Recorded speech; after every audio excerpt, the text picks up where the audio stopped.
Well, thanks everyone for joining us today. We welcome you to the DSM Forward event. And this event is presented by the Greater Des Moines Partnership and is part of our DSM Forward initiative. Our goal is to help businesses and community members connect and share and exchange information and resources as it relates to moving forward in this next phase of reopening, knowing that many of us are going through ongoing pivots. The partnership has published industry playbooks and business playbooks along with many resources, including FAQs. Those are available to you through our website, which is linked and available on the PowerPoint in front of you.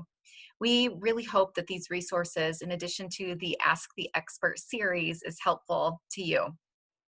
Today, our specific focus is on the Boys and Girls Club of Central Iowa, and I'm very, very honored to have with us the CEO of Boys and Girls Club of Central Iowa, Jody Worth. And Jody, if you could please start us out and tell us a little bit about you, your journey with the Boys and Girls Club, and about the Boys and Girls Club to start. Absolutely. It's an honor to be here. Thank you so much. So it's been 11 years. It's hard to imagine that it's been 11 years since I walked in my door at Boys and Girls Clubs of Central Iowa. And at that point, we had 3 club sites, and now we have 7, and we'll open an 8th in August of next year. So we have doubled twice in our tenure at the Boys and Girls Club. So we have roughly 150 staff, 80% of those are part-time staff. We serve about 750 to 800 kids a day, 3,000 kids a year, and we do so in our facilities that are primarily located in Des Moines Public School buildings. But we do have the one that we're super excited about that sits on Drake's campus. It's the second of its kind in the nation of a private college campus to host a Boys and Girls Club. And then lastly, because we tend to try to do things that are innovative and unique and kind of cool, we did open the first of its kind of a teen-only site for Boys and Girls Clubs. And that is the E.T. Meredith Jr. Boys and Girls Club. It's located at the Walker Street building, just east of East High campus. And it's only for our high school students. And it has been a smashing success. So just a lot going on at Boys and Girls Clubs. And attend their club there. And then when they went to their middle school, in that same feeder pattern, then they could go to middle school, their middle school club, and finish with their high school club. And we'll launch them into college or a plan for the future on time with their peers. And so as our pathways are now complete with the capital campaign, we're very excited to start gathering that data. Thanks, Jody, and congratulations on 11 years with the club, but also that really great news with the capital campaign and the success.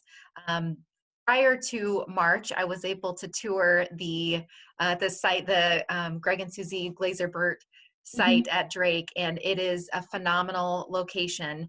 Can you, and again, the kids and the programming that you're putting in place, incredibly meaningful. Is there anything else you can tell us about the unique programming that you do have in place? Absolutely. So we have programming that focuses on 3 key areas: education and character and development, and physical activity. So keeping our heart and our soul both well, right? So our programming, all of our programming is divided into those 3 buckets of focus. What we all should know about a Boys and Girls Club is when you walk into a Boys and Girls Club, the programming is pre and post tested. So it's not a happenstance. It's not just you walk in and you throw a ball into a gym and the children run around and we call it a day. We really do program to specific needs of kids. So we know that 98% of our kids are on grade level. We know that 89% of our kids read at grade level. We know that some of this, and we also know that we serve those kids in this community that need us most, right? So those statistics are really pretty impressive when you drill down to statistics of kids that we don't serve that have similar demographics.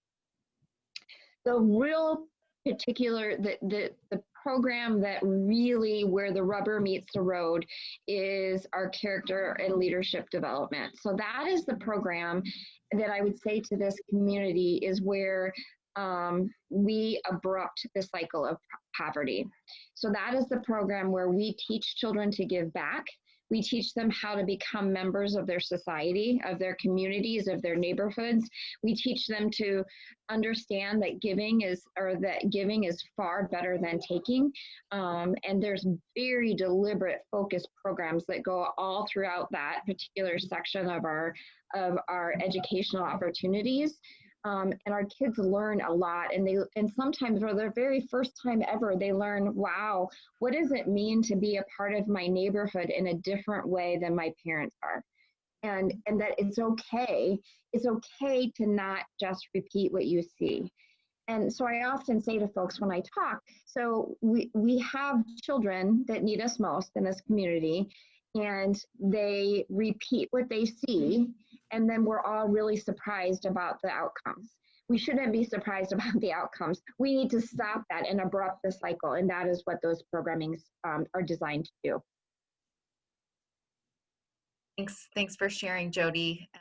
Incredible work, and we're so grateful to have such a successful Boys and Girls Club here in our community. Thank you. Especially right now with all that's happening in the world and COVID-19. I know you've had to make quite a few pivots and redirects along the way. Would you mind talking a little bit about that process? Absolutely. So we all remember March when the world was normal, or at least typical. I apologize. That is my coworker, Tucker, and so he is not following protocol right now. So he is making a little bit of noise. So I apologize. But we all remember March. Well, and then and he's right behind me. I apologize. And when we left our offices, only promised to come back in 2 weeks. Well, what happened then is that the school districts shut down their schools. What many of you may or may not know is 90% of my clubs are located in Des Moines Public Schools. And so we had to work with the Des Moines Public Schools to be able to open up our club sites for summer. And what we ended up doing is pivoting and opening up the Greg and Susie Glazier Burt Club site and serving as many kids as possible in that particular facility because our other facilities were closed due to the school district. We have since worked that out. We are back. We will be back open for school, which is fantastic.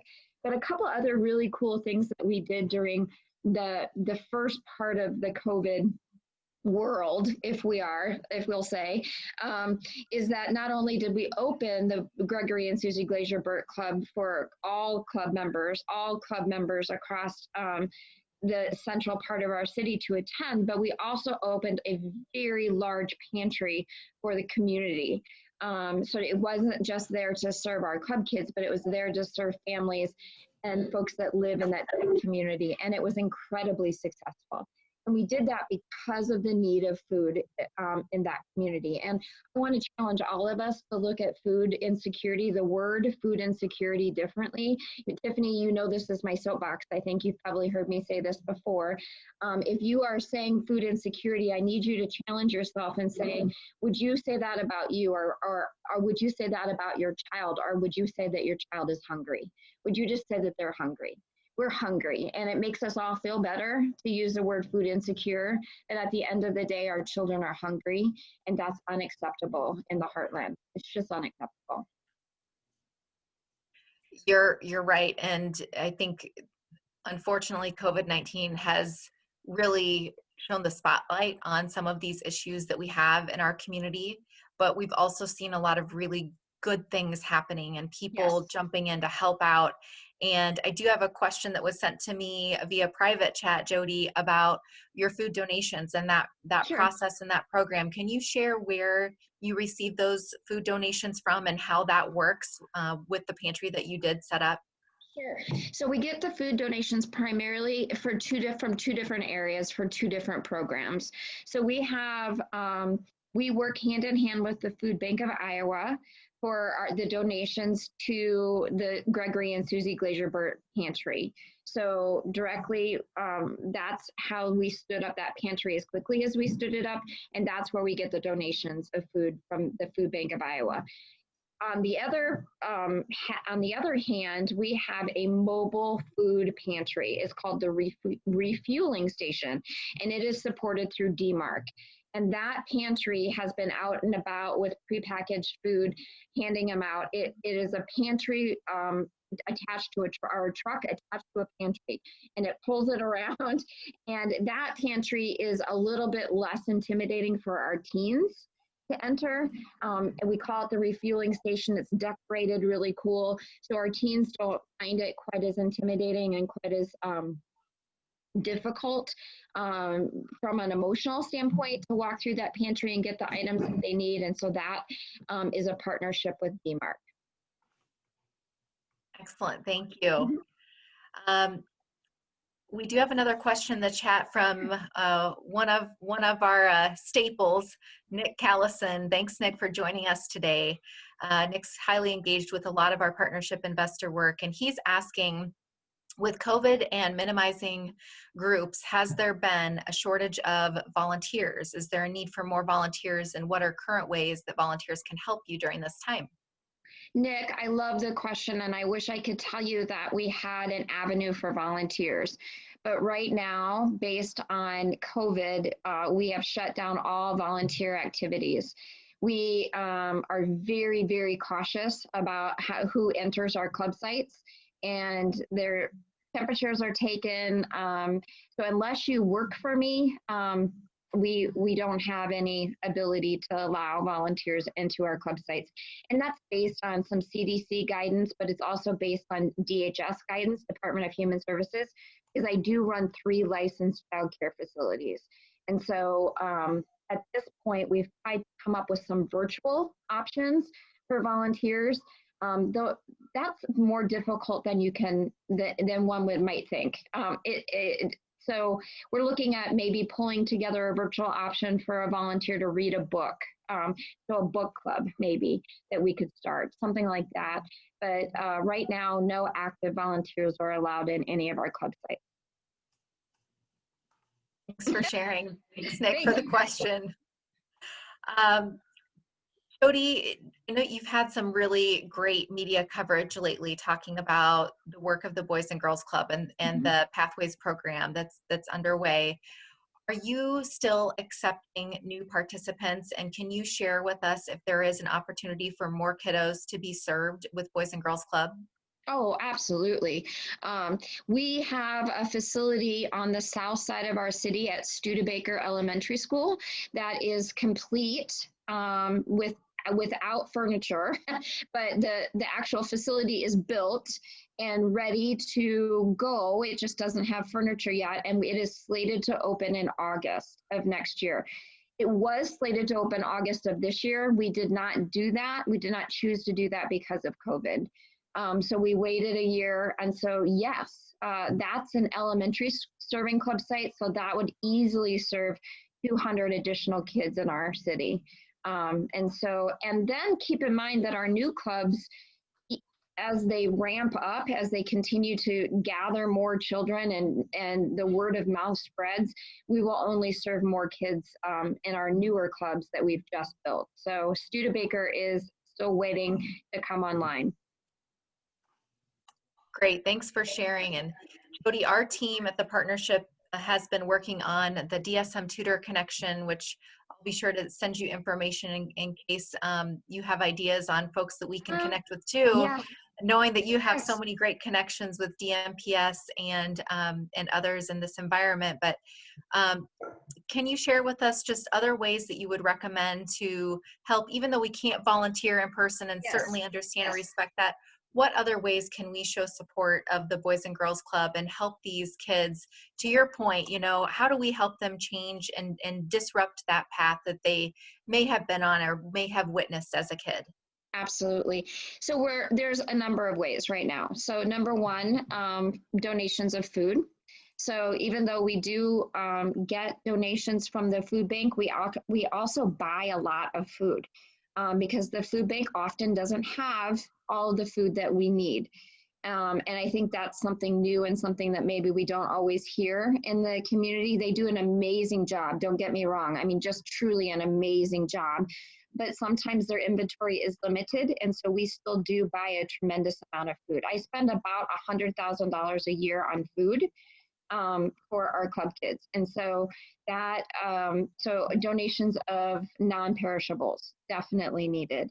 As we walk into the completion of the campaign, if you feel so inclined, a donation to Boys and Girls Clubs. It goes to help 90% of what we do. The donations that come in go directly to programming. So, so the programming that our children receive, the support that they get from their adult, positive, committed adult role models, absolutely a contribution to Boys and Girls Club would go a long way. And then lastly, I would say it's winter time. So we're walking into the fall. And we always know that there's a number of things that we need in the fall, and we need coats, and we need socks, and we need hats, and we need gloves. And we need them, and everybody wants to buy the cute ones, you know, the little ones. So, and I don't blame you, because I want to buy them too. I mean, you want to go to Burlington Coat Factory and hit every pink and purple, you know, coat that you can find. I get it. I understand. The sparklier, the better. But what we need are hoodies. What we need are black, teenage sized coats. And our kids are not tiny kids. So keep in mind that we're, you know, I'm a 5 foot tall woman. I am not the average size of our children. So we grow them big here at Boys and Girls Clubs of Central Iowa. And so we are talking about adult male coats when we look at our middle school and our high school teens. So, and they don't like puffy coats. They like thinner coats, things like that nature. But we have children that come to school covered in blankets because they don't have a coat. So we spend quite a bit of money on winter items during this period of time. And shoes are always another item as well. And I know that since there's size issues there, that's where that donation of just a donation for personal healthcare items really comes in handy. And we use those, we call it the compassion fund. And so we put it in the compassion fund. And then if we have a child that we see that has shoes that are worn out or too small, then we go ahead and take care of that as well. Thank you. I love that. What a great name. Yeah. Yes. Yeah, that's fantastic. Really appreciate that. And we'll make sure to highlight that as we follow up and communicate this with others too, Jody. I'm sure there are many that would be interested in helping, especially prepare for the winter. So that's very helpful.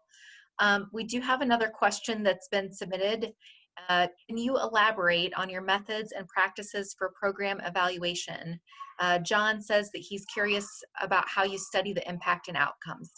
Absolutely. So we are blessed to have research-based and evidence-based programming to come from our national office, Boys and Girls Clubs of America. And so a number of our programs are actually certified as evidence-based, which for anyone in the programming world, this is a little dry, but for anyone in the programming world knows to get a program certified as evidence-based takes about $1 million. To get it to go all the way through to the end and be certified.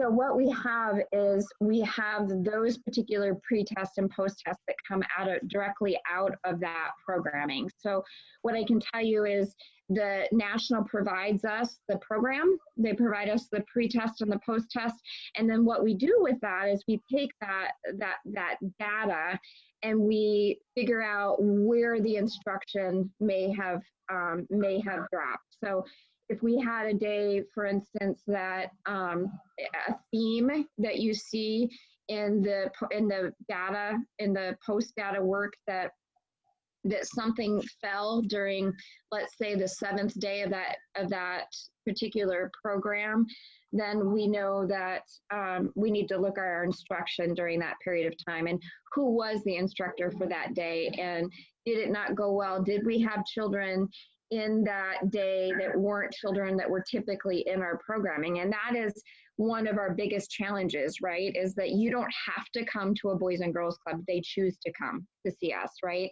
So it's oftentimes that we're not pre and post testing the same children. Some of the same children, but not all of the same children. So it's not like school where you can gather 100% of your initial folks that are going through the program, and you can grab 100% of them at the end. That just doesn't work for us. So that is a little bit of a hindrance in our data.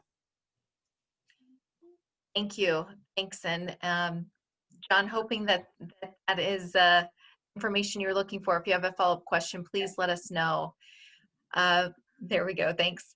We did receive another question via private chat, Jody, just about you explained the connections that you're helping the kids make and disrupting or interrupting that cycle, connecting kids with new opportunities. Are there some of the experiences again, I know you've got such a great relationship with so many of the kiddos. Are there examples that you can share with us just as stories of inspiration? Oh, absolutely. My favorite, by far my favorite is, many of you may remember when there was a hoarding situation, and there were something like, I can't remember how many now, let's just say for argument's sake, 30 Cocker Spaniels that were surrendered to the Animal Rescue League. And they had reached out, and they had reached out and asked for support and said that they all had health issues. They all needed support to make sure that they could get the health care that they needed.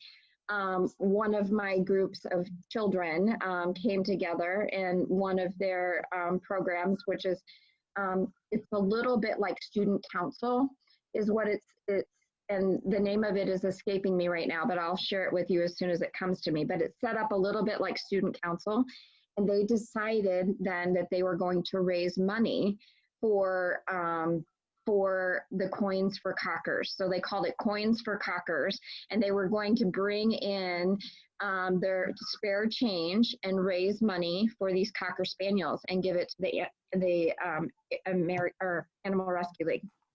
So I walk in to the club site that day, and they're all sitting out there. All 9 of them are sitting out there with their little bucket, and they're talking to everybody that walks by, and they're sharing the story, and they're saying, well, can you imagine being a puppy that needs something? And can you imagine this? And can you imagine that? And I said, well, I don't have any change. I have dollar bills. And one little girl looks up at me and she goes, but it's Coins for Cockers. It's not dollar bills for Cockers. Like, it's Cocker Spaniels. And so I had to explain to her, that really it would be fine if she took the dollar bill. But then in the process, I look down and I see that her shoes are probably 4 sizes too small. And she didn't have any socks on. And it was in the middle of the winter. And I thought to myself, so this little girl doesn't have her basic human right. I mean, her basic human needs being met at this point, ultimately. She's not clothed appropriately. I know she was hungry because she was telling me that she was super excited for snack, and that dinner was macaroni and cheese that night, and she was really excited about that. And so I know she eats dinner with us. But so to get her to think about giving money to the Animal Rescue League and bringing her own money to to give to the Animal Rescue League when she doesn't even have shoes or socks was really, it warmed my heart and it made me sad all at the same time. But it also made me think that is how we break the cycle of poverty. That's how it stops. Is to teach that it is better to give than to receive, and to educate on what it means to support your community and the people that live in your community. What a touching story. Thanks. Yeah. Thanks, Jody. That's a good one. Well, I'll just remind everybody, if you'd like to drop a question to the chat, you are welcome to do so. I do have a couple of other questions, Jody, as we're inviting others to also participate in the conversation. But knowing that your program, Boys and Girls Club of Central Iowa, is only, I believe, the second in the United States to be located on a college campus. And Yes. again, certainly this year is different. Yes. But moving forward, when things are feeling maybe a little more normal, can you share with us how you would anticipate those Drake students getting more involved in that Oh, interaction and yes. connectivity between Boys and Girls Club kids and the Drake students as well? Absolutely. Our relationship with Drake is just phenomenal. We're just so blessed to be there. The campus has really wrapped their arms around us. And so for everything from the basketball teams to the tennis teams to the football team, the Department of Ed, the Department of Pharmacy, we're all working, the Department of Music, so the Fine Arts Department. Um, we have relationships with all of those folks and had in place a lot of volunteering going on for the Bulldog Way. It is something that occurs in athletics, and they have to volunteer so many times. And so we had a tremendous amount of volunteers from all of the various athletic programs offered by Drake. We also hire an awful lot of Drake students, and in particular, almost entirely. And during certain times, we're really heavily employed by Drake students because they can simply walk there and check in, and so it has just been a phenomenal gift to be on that campus. We will be taking the Department of Ed and working with the new dean. I think it's called the new dean of the Department of Ed, I believe I'm not sure if that's his title or not, but we are talking about doing some additional programming with his students and in particular, his students that are going through education for urban youth and what that could look like as a pilot project for maybe a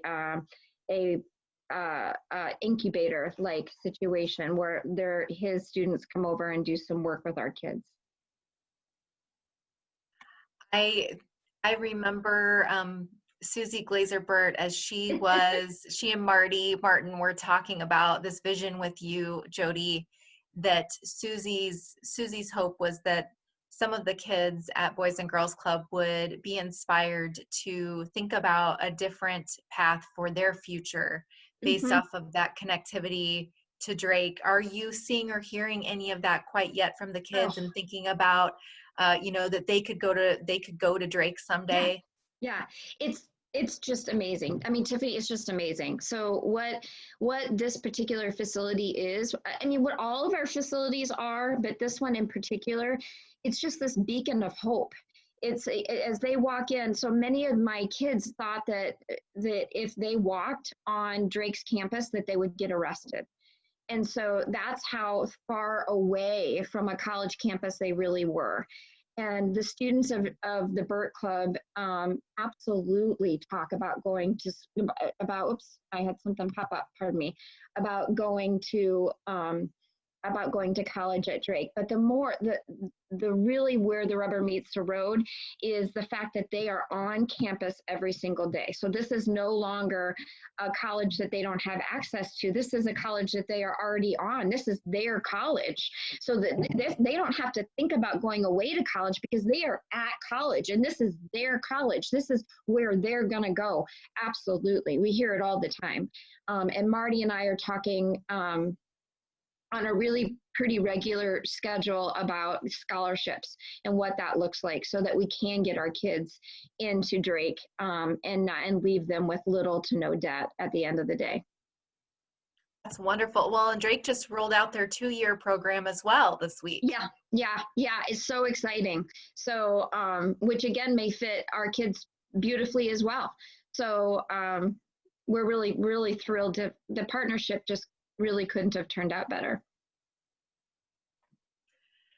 Well, thank you so much for sharing. I'll do one last call for questions, and while anybody is waiting for or thinking through a last minute question, Jody, if you wouldn't mind just reminding us about the history of Boys and Girls Clubs specifically here in Central Iowa. There's been such Sure. a strong history of philanthropy and support. And again, I know from knowing you how much you drive that, and that you really invest your heart and soul in this organization and this community. But if you wouldn't mind, just give us kind of some closing thoughts around how the Boys and Girls Club got to be where it is today in Central Iowa.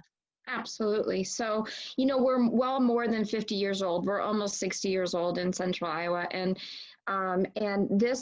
The Boys and Girls Club came out of a group of men saying that we absolutely have to do something to make sure that the kids, the kids that live in the inner part of our city have something to do after school.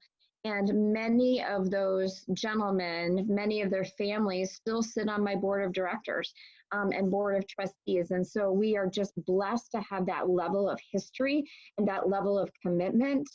And make no mistake, we worked for it. Our teams worked for it over the years, but blessed nonetheless. The other thing is Des Moines is an incredibly generous place. Right?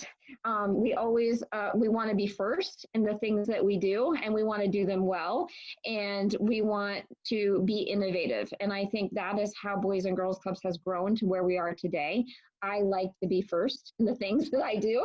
I like to be innovative, and I like to be creative. And I think that is what has happened and what has taken Boys and Girls Clubs from way back 60 years ago till today.